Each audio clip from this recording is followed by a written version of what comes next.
បាទជំរាបសួរបាទពីប្រាសាទសម្បូរព្រីកុកបាទនាំបងប្អូនមកមើលផ្លែមនខែរដូវវស្សាបាទខែនេះគឺខែ6ខែមិថុនាបាទអញ្ចឹងមើលឃើញថាផ្លែមនខែហ្នឹងមិនសូវមានច្រើនទេមានតិចដែរផ្លែដែលតិចដើមបាទហើយគឺ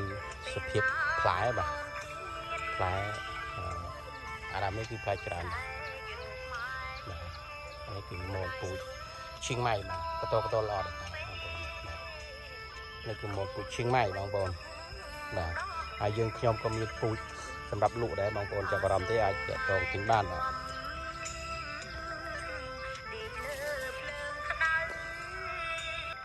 បាទមានអត់ច្រើនទេបងប្អូនចាប់អារម្មណ៍ទេអាចតតងបាទទិញបានបាទនេះគឺមនពូជឈៀងម៉ៃហើយបាទហើយយើងខ្ញុំក៏មានពូជសម្រាប់លក់ដែរបាទបងប្អូនមានពូជច្រើនក្នុងស្តុកបាទបងចូលអារម្មណ៍ទេអាចតតងទិញបានបាទហើយរដូវនេះគឺរដូវខែដាំដុះបាទបងប្អូនចាប់អារម្មណ៍ទេអាចអញ្ជើញបានបាទនេះផ្លែឆ្លាមរៀនដៃបាទ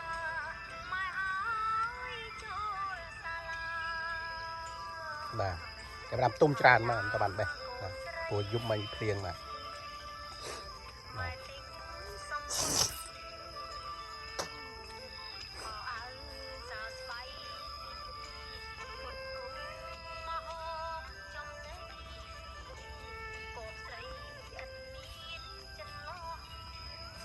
បាទទុំ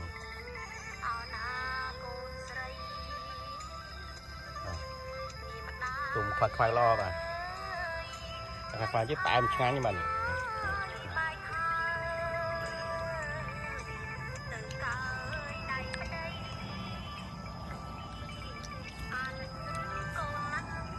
បាទទីតាំងស្ថិតនៅភូមិសម្រិទ្ធឃុំសម្បូរស្រុកប្រាសាទសម្បូរខាងខេត្តកំពង់ធំ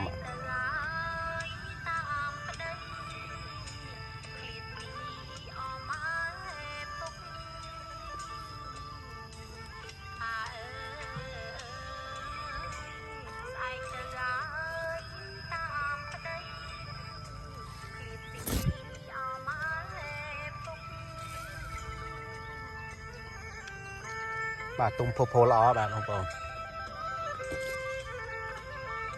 បាទអាចកំងបានបាទ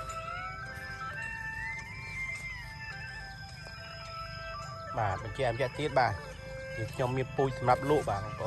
អូនចាប់អារម្មណ៍ទេអាចតាក់ទងទិញបានបាទមានក្នុងស្តុកច្រើនបាទអរគុណច្រើនបាទ